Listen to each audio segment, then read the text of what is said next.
This week marked a busy one for astronauts and taikonauts across the two giant space stations currently in orbit.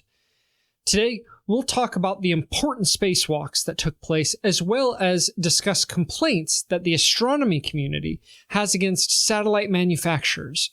Spoiler alert, they may be ruining the sky. But what can we do about it? All this today on the Undiscovered Country.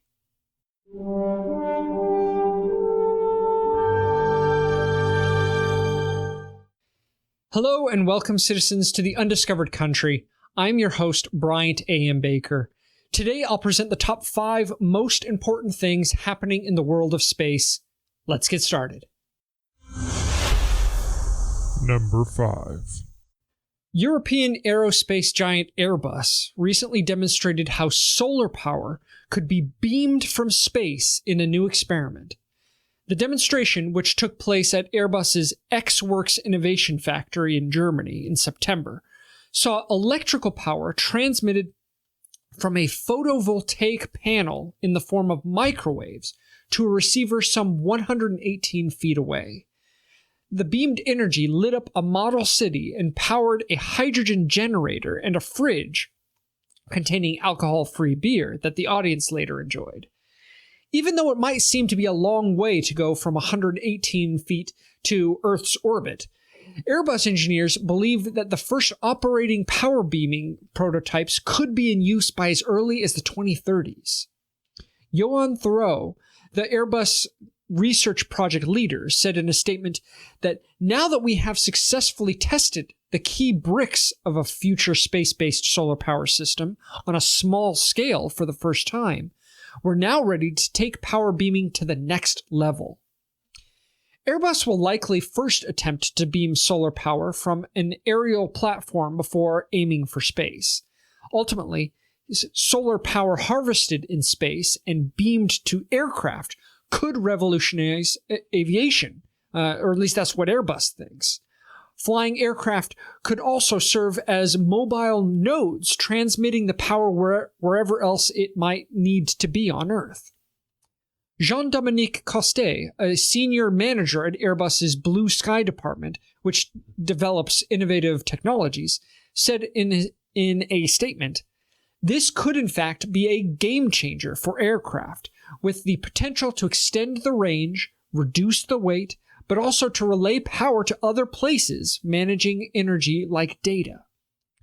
Power beaming technologies would enable the creation of new energy networks in the sky and could help solve the energy problem.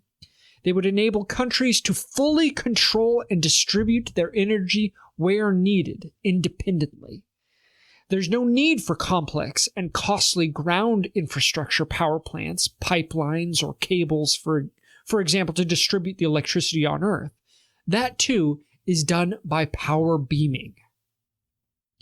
According to Airbus, the system would not be more expensive than conventional ground-based power generation infrastructure, such as nuclear power plants or large-scale solar or wind farms. But what do you think?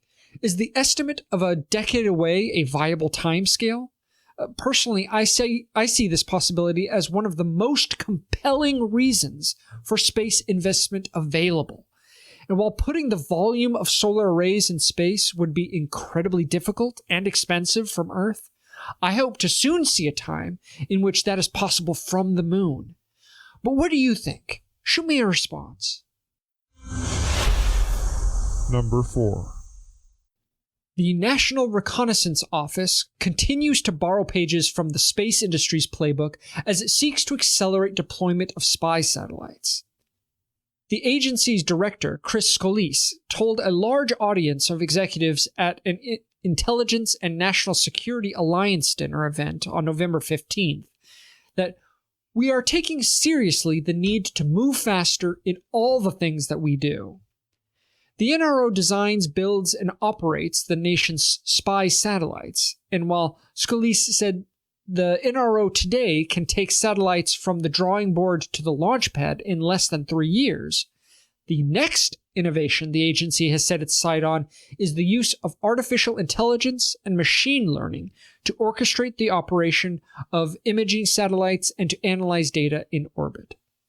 The ability to process information aboard satellites instead of having to send it back to Earth is emerging capability in the geospatial imaging industry that Scalise said could be a game changer and wants the NRO to incorporate in its satellite architecture. The NRO also is looking at the use of machine learning to command satellites and respond rapidly to mission requests, a technology that is being pursued by the U.S. Air Force and the Defense Advanced Research Projects Agency. In-space analytics would allow the NRO to deliver critical intelligence to users on the ground faster by reducing the amount of data that comes down to just what's needed, he said. And of course, figuring out just what's needed is a challenge that requires the NRO to work with partners to figure that out as you move that into space. Number 3. In just under 30 hours, China launched 2 rockets with 6 satellites to their respective orbits. The first launch was the Changzheng 4C, or CZ-4C, with a Yaogan 3403 government remote sensing satellite on November 15th at 1:38 UTC from Jiuquan Satellite Launch Center at Site 43-94. It was followed by the Series 1 with 5 Jilin-1 Gaofen 03D remote sensing satellites from the same location at Site 95 on November 16th at 6:20 UTC, dubbed the Young for You mission. These 2 launches by CZ-4C and Series 1 mark the 46th and 4th launches by each respective launch vehicle since their introductions. CZ-4C is a 3-stage liquid-fueled launch vehicle owned and operated by China Aerospace Science and Technology Corporation. As the rocket has no side boosters, CZ-4C is a smaller rocket capable of lifting 4,200 kilograms to low Earth orbit, or 2,800 kilograms to Sun-synchronous orbit. For this mission, inside the payload fairing was the Yaogan 34C remote sensing satellite. Yaogan 34C is a part of the Yaogan family, a series of Chinese government Earth observation satellites used for surveillance.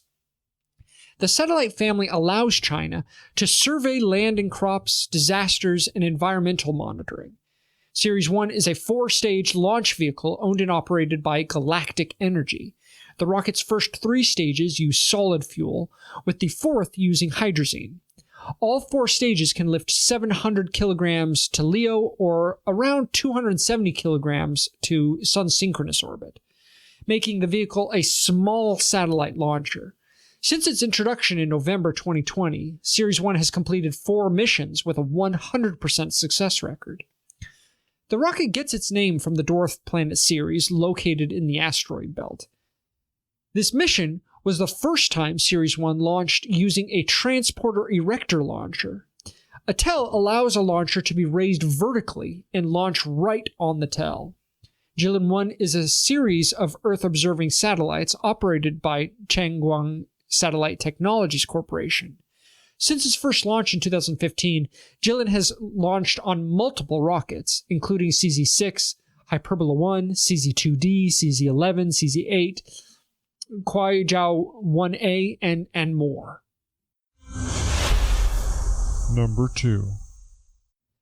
The Blue Walker 3 satellite, which launched in September on a SpaceX Falcon 9 rocket, is now one of the brightest objects in the night sky. Since launching in September, the communications satellite Blue Walker 3 has orbited Earth curled up as if it were in a cocoon. But now it is hatched, unfurling an antenna array as big as a highway billboard.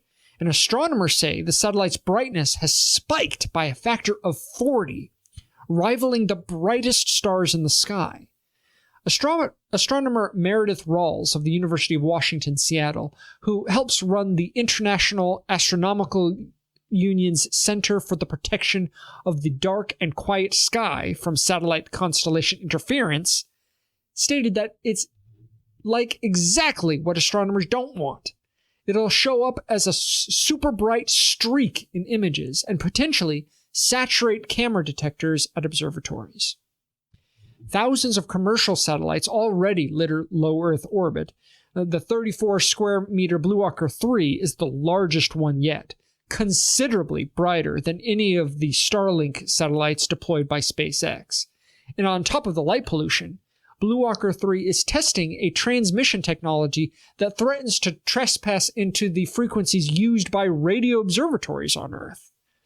AST SpaceMobile hopes the satellite will pave the way for the first space-based cellular broadband network, improving coverage by transmitting radio waves directly between the satellites and mobile phones rather than relaying signals through cell towers.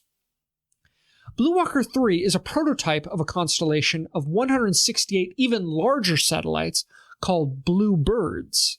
AST SpaceMobile CEO Abel Evelyn has argued his fleet, which would pale in comparison with the tens of thousands of planned Starlink crafts, won't interfere with optical astronomy. But astronomer John Barentine of Dark Sky Consulting says even a small crew of these larger, flashier orbiters will obstruct ground-based telescopes' ability to detect space objects, including potentially hazardous asteroids. There are even brighter objects in the sky with a history of photobombing telescopes. For example, the International Space Station is typically about 40 times brighter than the recent observations of BlueWalker 3. But astronomers have real-time access to precise location information of the ISS, allowing them to reorient their cameras or close the shutters when it passes by. AST SpaceMobile has yet to respond to astronomers' requests to clue them into its satellite's whereabouts. Astronomers are pinning their hopes on extending environmental protections to space. The National Environmental Policy Act requires U.S. agencies to consider environmental impacts before approving projects, but satellite licenses have been exempted because space wasn't considered part of Earth's environment. That assumption is now being challenged.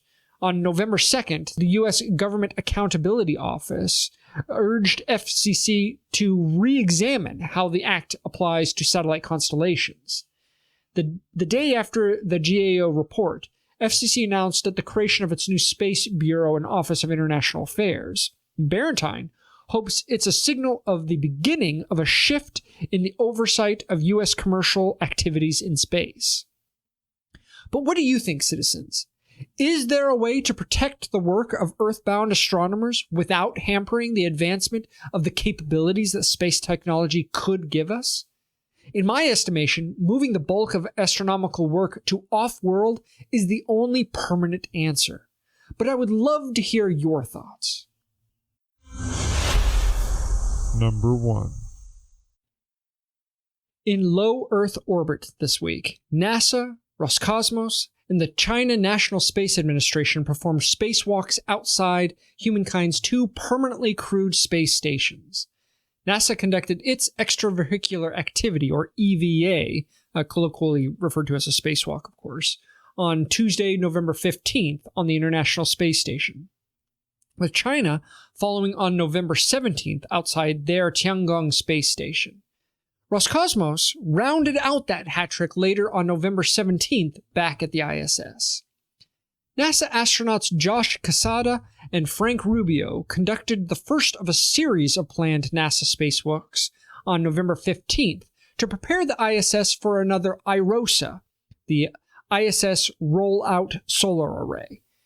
The EVA was the first spacewalk to occur during Expedition 68 and lasted 7 hours and 11 minutes.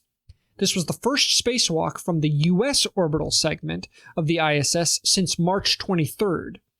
During U.S. EVA 80 in March, water was found in the helmet of ESA astronaut Matthias Maurer, and NASA postponed all future spacewalks until the issue was understood and resolved.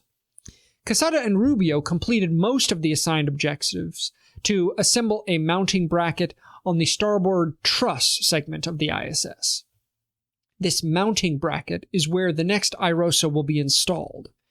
The IROSAs will increase the power capacity by 30%, increasing the total available power from 160 to 215 kilowatts, and restoring the original power capacity of the station when the original arrays were launched between November 2000 and March 2009. A total of 6 IROSAs are planned. So far, 2 have been installed. The next 2 planned U.S. spacewalks will install the 3rd and 4th IROSAs.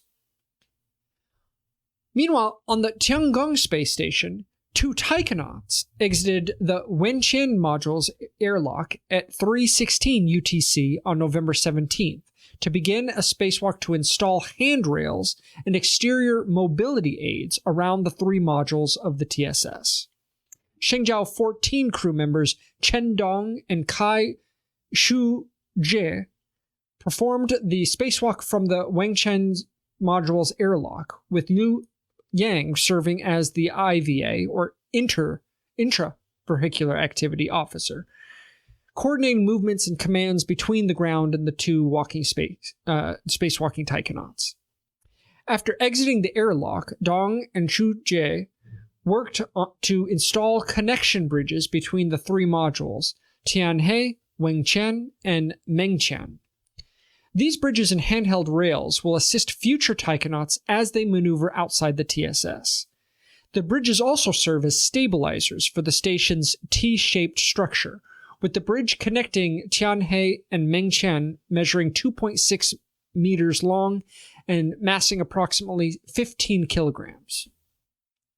The bridge between Tianhe and Wenqian is 3.2 meters long and approximately 16 kilograms in mass.